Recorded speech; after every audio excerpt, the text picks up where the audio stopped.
Pace bene, hari ini saya mau bicara tentang asal-usul dari hidup membiara dalam kekristenan ya. Asal-usulnya. Saya menemukan satu artikel yang memuat 3 bagian.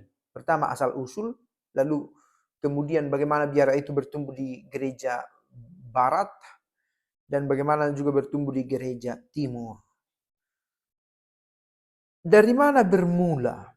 Kan begitu ya, kalau kita lihat ada suster, ada pastor, frater yang pakai jubah, beda-beda lagi warna jubahnya. Apa yang mereka sedang lakukan ini di gereja? Kelompok macam apa ini? Kita kembali ke abad keempat. Mengapa abad keempat? Karena pada abad itu kekristenan sudah mulai sampai pada titik nyaman. Setelah sebelumnya dikejar-kejar oleh kaisar-kaisar Romawi. Lalu kemudian Kaisar Konstantinus setelah perjuangannya melawan bangsa lain dan menang dalam nama Tuhan, akhirnya ternyata Tuhannya Kristen ini diperhitungkan. Kalau begitu, kekristenan menjadi agama yang bisa diikuti secara terbuka. Nah, sejak itu kekristenan menjadi nyaman. Saking nyamannya muncul gereja negara katanya. Kristen itu menjadi pakaian yang sangat nyaman untuk berpolitik juga. Nah, kenyamanan ini justru membuat resah orang-orang Kristen yang ingin kembali ke semangat awal.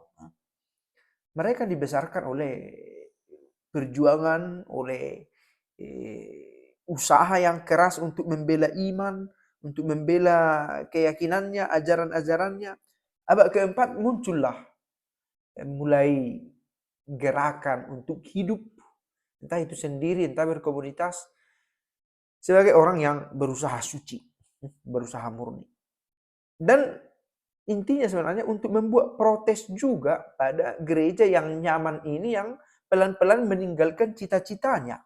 Seperti yang Kristus sendiri sudah awali. Maka orang-orang yang ikut dalam gerakan ini awalnya disebut sebagai apotaktitai, apotaktitoi, apotasso, yang menolak, yang menyangkal situasi terkini pada waktu itu dari gereja. Tujuannya luhur, untuk menjadi oposisi pada gereja yang pelan-pelan berpaling dari ajaran yang esensial tentang penuh iman, tentang penuh harapan, tentang hidup yang bertumpu melulu pada Allah. Nah, itu yang mereka bela, yang pelan-pelan hilang cita-cita ini, maka mereka menjadi oposisi. Mereka juga disebut sebagai apostolikoi, seperti para rasul, begitulah, apostolos. Gerakan ini muncul terutama di wilayah yang memiliki kultur Helenistik yang kuat, pengaruh Yunani ya. Kita tahu dari cara berpikir yang mereka tawarkan, penyangkalan diri, askese yang mereka juga sudah pernah awali. Tetapi tidak tertutup juga di sana, karena ternyata di wilayah Mesir, Syria, ternyata ada juga movimento, gerakan-gerakan semacam ini. Ada faktor-faktor sosial, situasi setempat yang memengaruhi gerakan oposisi ini. Oposisi, tetapi bukan dengan membuat violence, menyerang gereja negara ini. Meski nanti ada itu di Afrika Utara, ada satu kelompok namanya Circoncellione yang melakukan tindakan anarkis untuk menjadi oposisi dalam gereja. Ada juga itu. Mereka Kristen ya, tetapi mereka menjadi oposisi dengan bersifat anarkis. Seolah-olah tindakan tak terpimpin, membuat serangan-serangan, membuat kekerasan. Jadi berkembang sangat serius di wilayah yang dipengaruhi oleh budaya Yunani, tetapi juga ada perkembangan dipengaruhi oleh budaya-budaya lain semacam Suria, dipengaruhi di wilayah Suria, di wilayah Mesir, juga Mesopotamia, pengaruh Mesopotamia yang lebih luas. Ada orang-orang khusus, orang-orang kudusnya yang penting, yang mengembangkan gerakan ini sehingga pengikutnya sangat setia, sangat fanatik, sampai seolah-olah menjadi sebuah sekte. Padahal mereka tidak eh, melahirkan ajaran baru boleh dikatakan, tapi justru ingin kembali pada ajaran yang lebih asli, pada semangat yang lebih otentik dari Kristen itu. Nah, ini idealisme yang dibangun oleh sekelompok orang, oleh orang-orang tertentu begitulah. Kalau saya katakan sekelompok nanti seolah-olah mereka selalu berkelompok, tidak juga. Karena ada yang tinggal menyendiri, anakoret, ada juga yang tinggal berkomunitas, koinonia, yang ada juga yang semi anakoret boleh dikatakan. Mereka berkelompok tetapi menyendiri, mengasingkan diri. Nah, mereka sekali lagi bercita-cita menjadi ingin menjadi Kristen yang lebih asli, begitu ya. Maka namanya itu disebut dengan monastik, dikatakan monakos, dari kata yang satu, yang khusus, yang tertuju pada Allah, yang unik. Nah, itu mau dikatakan dengan monakesimo ini. Monakisme ini pahamnya ya, bahwa perlu ada gerakan semacam oposisi dalam gereja untuk menjaga gereja itu tetap terarah pada cita-cita awalnya. Nah, ini sebenarnya siapa biarawan biarawati itu? Menarik juga mencermati cita-cita awal ini, supaya apakah bila ditanya apakah masih relevan masa kini? Tentu cita-cita ini harus tetap hidup. Nah, apa yang mereka ajarkan tentang ajaran-ajaran yang esensial dalam gereja? Apa itu baptisan? Apa itu kesucian? Apa itu kemiskinan? Apa itu hidup doa? Apa itu kenabian?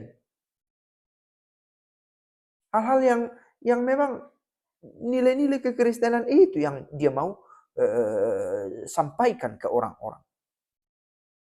Nah, istilah monakos yang dipakai dalam hal ini itu sudah tercatat dalam dokumen bertahun 324. Bahwa ada orang yang lajang, tidak menikah, meninggalkan rumahnya dan hartanya, entah sebagian, entah seluruhnya, dan membagikannya, dan mereka membuat hidup yang terdefinisikan. Dalam arti mereka merumuskan cara hidupnya itu.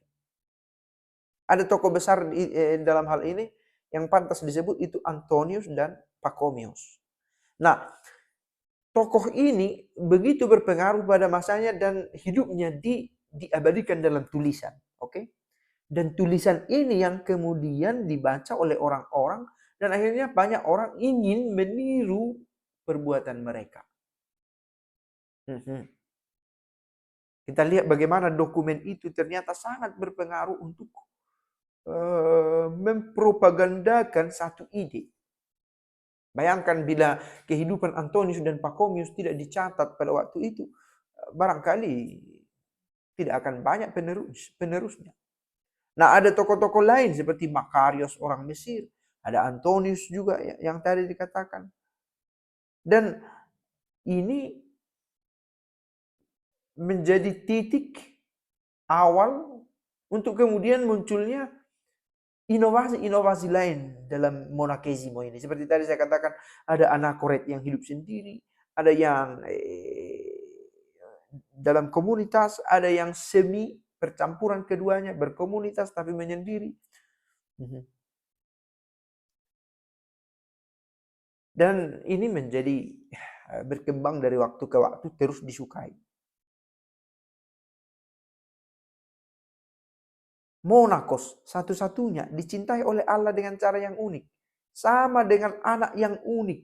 Berusaha mengikuti Kristus itu yang adalah unik. Unus. Satu.